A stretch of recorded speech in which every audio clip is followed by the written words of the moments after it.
Barata Filho e Lelis Teixeira são soltos mais uma vez por Gilmar Mendes. Goteiras que se transformam em verdadeiras cascatas d'água. Essa é a situação do terminal rodoviário de Macaé. Natal Imperial começa em Petrópolis com show de Fábio de Melo e espetáculo de luzes. Segunda-feira, 4 de dezembro, está no ar o SBT Cidade.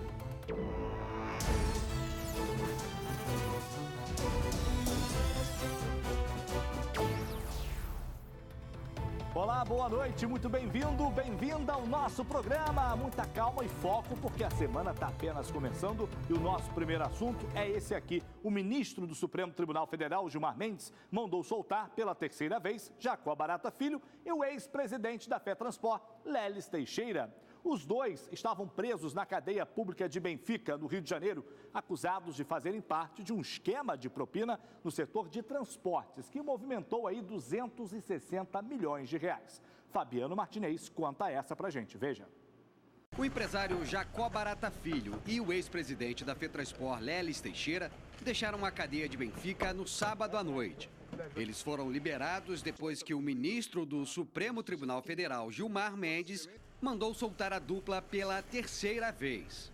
Em agosto, Gilmar Mendes já havia soltado Barata e Lelis 2 vezes, mas a justiça determinou que eles voltassem à prisão novamente. Jacó Barata Filho e Lelis Teixeira foram alvos da Operação Ponto Final, desdobramento da Lava Jato no Rio. Eles são suspeitos de envolvimento no esquema de corrupção no setor de transportes, com participação de empresas de ônibus e políticos, que teria movimentado 260 milhões em propina. Os dois estavam presos desde 14 de novembro, quando foi deflagrada a Operação Cadeia Velha, que também prendeu Felipe Pisciani, filho do presidente da Assembleia Legislativa do Rio, Jorge Pisciani, que foi preso dias depois, junto com os deputados Paulo Melo e Edson Albertassi, todos do PMDB. Em julho, Barata e Lelis já tinham sido presos na Operação Ponto Final, que apurava pagamentos de propinas no setor de transportes no estado. E não serão só Barata Filho, Lelis Teixeira que serão soltos pelo Gilmar Mendes, não. Meu amigo, o cara está lá preparado para botar essa galera toda que está sendo presa na rua. Infelizmente, é uma vergonha esse judiciário, né? Suprema Corte. Vamos para cá, morreu em Rio das Ostras, aos 87 anos, a professora Maria Lina. Ela era secretária de Educação do município, por isso a gente vai para essa tela aqui, vamos à redação agora no Litoral, falar com a Bárbara Storck, que já está aqui na tela com a gente. Boa noite, Babi. Já se sabe a causa da morte e também o horário do enterro? Oi, Salu, boa noite a todos. A professora Maria Lina faleceu ontem pela manhã, de causas naturais mesmo, já tinha 87 anos, como você disse, era secretária de Educação aqui de Rio das Ostras, tinha mais de 60 anos de magistério. Ela foi velada ontem na quadra da escola Professora América Abdala, onde trabalhou anos, foi inclusive diretora, e foi sepultada hoje pela manhã no cemitério do Âncora. Em luto, hoje não houve expediente na Secretaria de Educação aqui da cidade e as escolas municipais também não tiveram aula, Salu. Ok, Babi, obrigado pelas informações. Fica aí, né, o luto na educação de Rio das Ostras, a professora que era muito conhecida, muito querida lá na cidade. Vamos falar de um assunto mais leve agora. Vamos subir a serra porque o Museu Imperial de Petrópolis inaugurou a exposição Missivas Imperiais. A mostra contém 5 cartas originais escritas por Dom Pedro II, o último imperador brasileiro. A solenidade de abertura reuniu diversas autoridades, entre elas o ministro da Cultura, Sérgio Sá Leitão. Veja só. Cartas que contam a história do Império Brasileiro. A história é um pouco um quebra-cabeças, no qual vão se acrescentando novas informações e essas cartas trazem essas informações e que dentro desse âmbito, desse quebra-cabeças que o arquivo imperial é um grande estratégia, um grande instrumento, ajudam justamente a esclarecer alguns desses momentos. São 5 correspondências diplomáticas do imperador Dom Pedro II, enviadas no século XIX. Os novos documentos do acervo do Museu Imperial foram colocados em exposição hoje, com a presença do ministro da Cultura, Sérgio de Sá Leitão. Entre os documentos, uma carta de Dom Pedro para o poeta francês Jules Prudhomme. A resposta do poeta já pertencia ao Museu Imperial e a carta do imperador veio completar o acervo. Então, realmente, as duas cartas são irmãs e isso se completou, né? As cartas foram doadas ao Brasil pela Federação Russa. A entrega foi feita pelo próprio Vladimir Putin ao presidente Michel Temer em visita ao país em junho deste ano. Logo que a doação veio a público, o Museu Imperial de Petrópolis demonstrou interesse em abrigá-las. Não há outro local, né, um local mais adequado que não o Museu Imperial. Isso por quê? Porque em 1948, Dom Pedro Gastão doou uma documentação vastíssima, que é o chamado Fundo Casa Imperial do Brasil. Esse fundo faz do Museu Imperial uma referência nacional para o estudo do período monárquico. A exposição vai ficar em cartaz até o dia 4 de março. Durante a solenidade, o ministro conheceu um pouco da apresentação do Sarau Imperial, que reconta histórias da Princesa Isabel. No pronunciamento, ele anunciou o início das comemorações dos 200 anos da independência do Brasil, que terá uma programação também no Museu Imperial. Uma série de iniciativas relacionadas à celebração dos 200 anos acontecerá aqui em Petrópolis, né? Muito por conta, claro, da existência do Museu Imperial e também da família imperial que está aqui em Petrópolis também. Veja só, essas cartas são mais um atrativo dos diversos atrativos que existem lá no Museu Imperial de Petrópolis. Vale a pena você visitar. Eu vou para um break bem rápido, mas volto em instantes com outras informações. Continue aqui.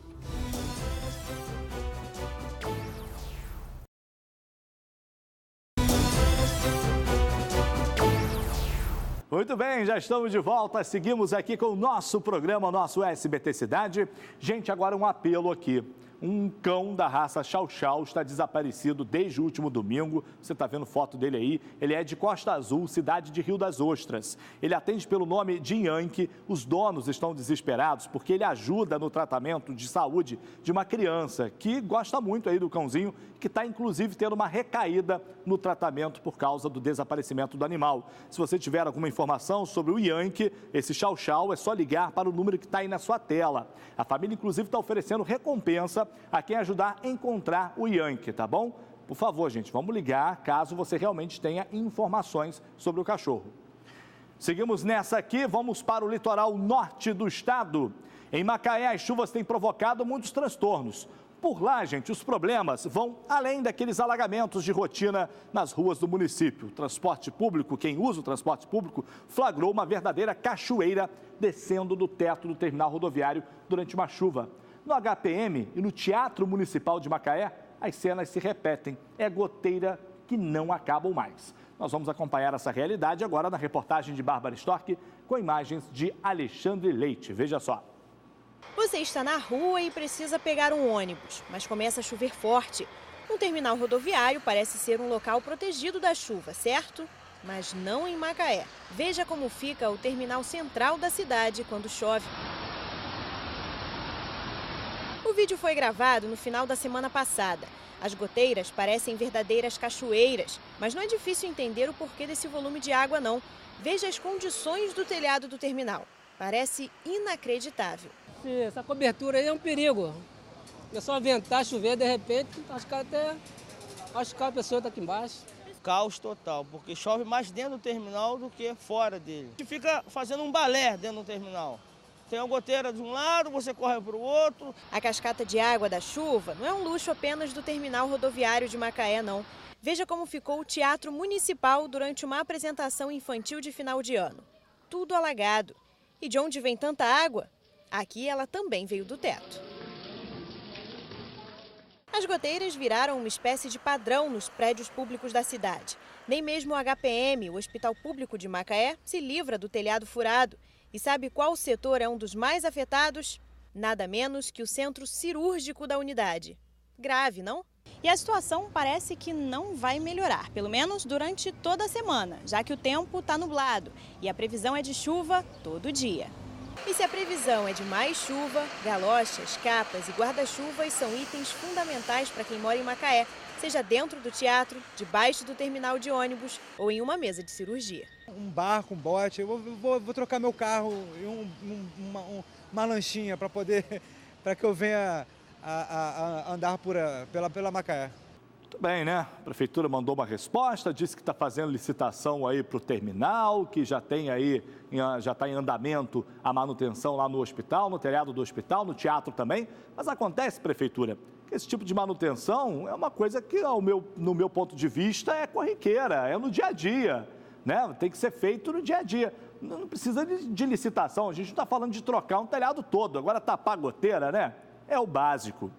E o assunto agora trata de descaso e desrespeito. Moradores de Três Rios denunciam as péssimas condições do cemitério São José. Em um vídeo divulgado nas redes sociais, um homem flagrou o despejo irregular de várias ossadas. Nas imagens, ainda é possível observar que tentaram queimar os restos mortais que foram exumados. Nós vamos então à redação na Serra conversar com a Tassiana Ferrante, entender melhor esse caso. Boa noite, Tassi. A Prefeitura de Três Rios se pronunciou sobre esse caso absurdo? Boa noite, Salutiel. Boa noite a todos. A Prefeitura de Três Rios informou apenas que abriu um procedimento interno para apurar o caso. Nas imagens divulgadas na internet, é possível observar uma quantidade enorme de ossadas jogadas dentro de uma capela do cemitério São José. Nas imagens dá para ver ainda que tentaram colocar fogo nos ossos com o objetivo de incinerá-los, mas o procedimento não foi finalizado. Em outras partes do vídeo, são mostrados caixões abandonados no terreno do cemitério. Em um deles, há o que parece ser uma bandeira que provavelmente foi enterrada junto com alguém. A população de Três Rios está indignada com a situação e pede providências. Salutiel. Ok, Tassi, é lamentável que isso esteja acontecendo. Eu duvido que nesse cemitério tem parente de algum governante da cidade, por isso tratam dessa forma. Isso é um desrespeito com os familiares das pessoas que estão enterradas aí. Moradores de Paraty, na Costa Verde do estado, fizeram um protesto neste final de semana pela morte do estudante baleado na segunda-feira passada durante uma tentativa de assalto lá no município. Segundo a Polícia Civil, o tiro que matou o jovem foi disparado por um PM. Acompanhe só. Com faixas e cartazes, cerca de 300 pessoas pediram justiça. Os manifestantes saíram da Praça do Chafariz, no centro de Paraty, e foram em passeata até a loja onde houve a tentativa de assalto e daí até o local onde aconteceu o tiroteio. Ele foi assassinado, o Tovik não morreu, ele foi assassinado. O estudante Tovik Coelho, de 16 anos, foi morto há uma semana com um tiro na barriga quando ia para o colégio, logo depois que 5 homens tentaram assaltar as Casas Bahia. As câmeras de segurança gravaram toda a ação. Repare que este criminoso sai da loja com uma sacola carregada de celulares. A PM chega e começam os tiros. Clientes e funcionários correm e os bandidos fogem. Imagens obtidas pelo SBT mostram que um carro preto que daria fuga aos assaltantes passa pelo local. 2 mulheres assustadas correm pela rua. Atrás delas, 2 bandidos. Em seguida, aparecem 2 PMs, uma paisana, já disparando. Outros 2 chegam, também atirando. Este descarrega a arma. Já este outro faz 10 disparos. Ele segura outra arma que os bandidos deixaram cair. Juntos, os PMs deram pelo menos 20 tiros no meio da rua. Começou o maior tiroteio. Nós não sabíamos dizer de onde estava vindo tiro. Durante o tiroteio, o jovem foi baleado e morreu. A PM chegou a alegar que só atirou porque os bandidos atiraram, mas para a Polícia Civil, as imagens esclarecem que não houve troca de tiros, apenas os PMs dispararam. A gente só precisa agora saber de qual arma dos policiais é que produziu o disparo que feriu o Tovik. O secretário de Segurança falou sobre o caso. Esse fato especificamente, eu confio na Polícia Judiciária muito e vou deixar a investigação chegar até o seu final. As primeiras informações divulgadas pela Polícia Militar no dia do crime eram de que o adolescente fazia parte da quadrilha e que tinha sido reconhecido por um funcionário. O pai não se conforma. O que está mais me revoltando, porque ele pode ter se confundido ao atirar, entendeu? Mas na hora que ele chegou e viu que o menino está com a roupa do colégio, está com a mochila, revistou a mochila do menino, que tem o material escolar, por que ele persistiu em falar que o menino era bandido? Quero saber quem vai ser punido pela morte desse garoto, quem vai ser preso de verdade, porque aqui no Brasil tem essa palhaçada de policial ter presídio específico. Criminoso é criminoso, cometeu o crime, meu amigo, tem que ser preso como qualquer outra pessoa. Você não pode sair atirando a ermo, principalmente se tratando de um policial que deveria ter um preparo para não fazer isso. E é hora do intervalo, mas eu volto em instantes. Continue no seu SBT Cidade.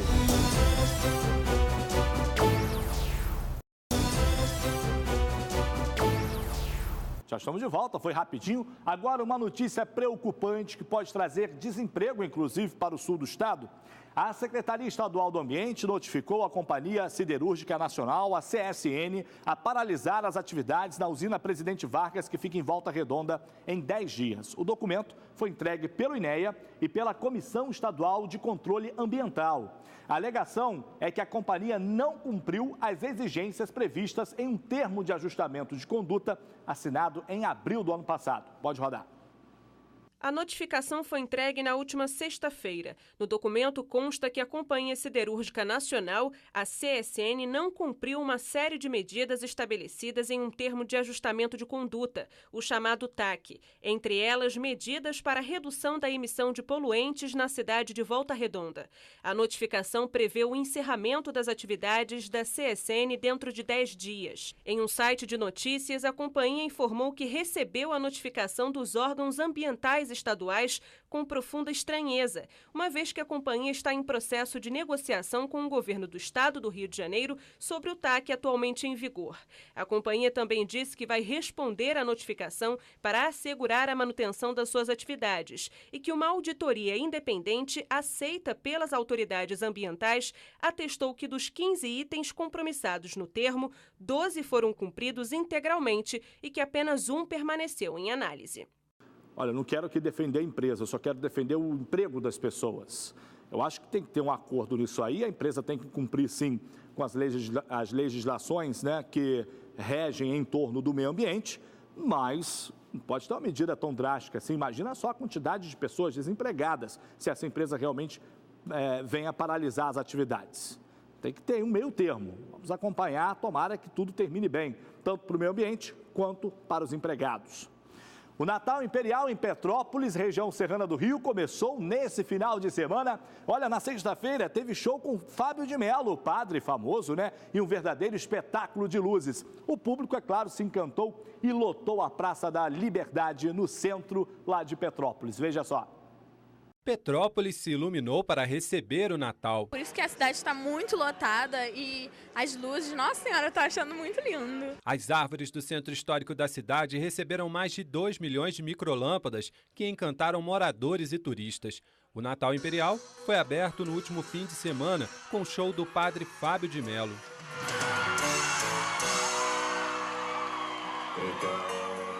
E teve gente que chegou cedo para garantir o melhor lugar no show. Que hora você chegou aqui? Desde as 4. Vai ficar no melhor lugar, né? Com certeza. A praça ficou lotada e no entorno, luzes e mais luzes, seja como neve na copa das árvores ou formando um belo presépio. E com boa música e decoração especial, o clima em Petrópolis ficou diferente. Todo mundo queria registrar esse momento. Nós estamos aproveitando tudo. Primeiro dia, assim, já está, um espetáculo. As luzes tomaram conta das ruas e palácios históricos da cidade. Um dos pontos mais bonitos desse Natal Imperial, sem dúvida, é a Avenida Keller, que tem a Catedral de São Pedro de Alcântara ao fundo. Todo mundo quer parar aqui para tirar uma foto e registrar esse cartão postal de Petrópolis, que, sem dúvida, ficou ainda mais bonito. O evento também vai oferecer todo fim de semana uma programação de shows e apresentações de corais, além de um desfile natalino. O objetivo é movimentar a cidade e atrair os turistas. Trazer um pouquinho de beleza para a nossa cidade. Eu acho que nesse momento que a gente vive é muito importante que essas luzes tragam esperança para a nossa população e para a nossa cidade, para que a gente continue traçando o caminho certo. A Petrópolis, de riquezas históricas e naturais, deu boas-vindas ao Natal, encantando quem passou por aqui. Muito bonito mesmo. Uns parabéns. Petrópolis ficou belíssima. A Zane está aqui, atrás das câmeras, mas não ficou, Zane? Muito bonita a cidade? Tá aí, ela está concordando aqui com a câmera. Ela vai visitar a cidade lá no final de semana, a Zane, que é lá de Pati do Alferes, que é bem próximo a Petrópolis, né? Vale a pena, gente. A cidade ficou belíssima, iluminada. Veja só que beleza. Vamos saber agora como foram os jogos do final de semana em São Januário. A torcida compareceu e fez uma grande festa. O Vasco venceu a Ponte Preta e garantiu a vaga na pré-Libertadores do ano que vem. Veja os lances, roda. Em São Januário, muita festa. De cabeça, Paulinho abriu o placar e foi comemorar com a galera. No segundo tempo, a bola que garantiu a vaga, Evander chutou e o goleiro Aranha fez uma grande defesa. No rebote, Matheus Vital aproveitou e marcou. E no fim da partida, pênalti para a Ponte Preta. Luca foi para a cobrança e diminuiu, mas não dava tempo de reação. Vasco 2, Ponte Preta 1. Não sou um torcedor muito assíduo não, mas sou vascaíno, né? A gente fica feliz. E o Flamengo ganhou do Vitória de virada e vai disputar a Libertadores na fase de grupos no ano que vem. Vamos acompanhar os gols. De um lado, a briga contra o rebaixamento, do outro, a briga pela Libertadores. E quem saiu na frente foi o Vitória. Carlos Eduardo recebeu a bola na área e mandou no canto esquerdo de César. A reação do Flamengo veio na segunda etapa. Vinícius Júnior driblou Kaique e tocou para Arão. Ele dominou e mandou para Rafael Vaz bater de canhota e deixar tudo igual. Com emoção até o fim, o gol da virada veio de pênalti aos 50 minutos. Diego foi para a cobrança e fez. Final, Flamengo 2, Vitória 1. E aí você deve estar se perguntando, e o Fluminense? O Fluminense ficou no empate diante do Atlético Goianiense e garantiu uma vaga na Copa Sul-Americana no próximo ano também. Veja os lances. O Fluminense entrou em campo contra o já rebaixado Atlético Goianiense para garantir a vaga na Sul-Americana e fazer Henrique Dourado o artilheiro do Brasileirão. Mas quem fez a rede balançar foi o Wendel. Ele bateu colocado no canto esquerdo e fez um lindo gol. 5 minutos depois, Andrigo fez o cruzamento e sem goleiro, Diego Rosa chutou e balançou a rede. Final, Fluminense 1, Atlético Goianiense também 1. No Newton Santos, o Botafogo precisava vencer para voltar à Libertadores no ano que vem. E o jogo começou com um gol dos donos da casa. De cabeça, Brenner balançou a rede. Antes do intervalo, Ascarraeta mandou um passe de bicicleta e Thiago Neves deixou tudo empatado. Thiago Neves e Arrascaeta tabelaram na entrada da grande área. A jogada não deu muito certo, mas Rodrigo Lindoso apareceu e praticamente deu um passe para o Uruguai virar a contagem. Um novo empate veio com o garoto da base, Ezequiel. Ele recebeu dentro da área, driblou Brian e mandou para o fundo da rede. Mas a combinação de resultados não foi suficiente para colocar o Fogão na Libertadores. Fechada a nossa rodada de gols, vamos à nossa rodada de notícias, saber aí o que também é informação nas demais cidades do interior do estado. Pode rodar nosso giro pelas cidades. O motorista de um carro perdeu o controle da direção na madrugada de domingo e foi parar em cima do telhado de uma casa. O acidente foi na rua Santo Antônio, no bairro Alto da Serra, em Petrópolis. A casa teve que ser interditada. Ninguém ficou ferido. 4 pessoas ficaram gravemente feridas em um acidente entre uma moto e um carro na RJ 116, na altura do quilômetro 238, em Miracema. Entre as vítimas está uma menina de 9 anos. O acidente aconteceu na noite do último sábado. Segundo testemunhas, chovia no momento da colisão. Todos foram levados para o hospital de Miracema. Pelo menos 25 pássaros silvestres foram resgatados pela Polícia Ambiental em Santo Antônio de Pádua. As aves eram mantidas em cativeiro sem autorização. Um idoso de 69 anos foi autuado por crime ambiental. Os pássaros foram soltos no Parque Estadual do Desengano. Ok, então, e a gente fica por aqui, é isso mesmo? Tem abraços para eu mandar? Deixa eu dar uma olhadinha aqui. Já tá até no TP ali, olha, mandar um abraço para Maria José, do bairro Cordoeiro, em Nova Friburgo. Aquele beijo, dona Maria José. Abraço especial também para Elizabeth, Sebastião e a pequena Jéssica, juntinhos com a gente lá no Jardim Califórnia, também em Friburgo. Beijo grande, desliga não, vem chegando o SBT Brasil, cheio de notícias também. Tchau e até amanhã.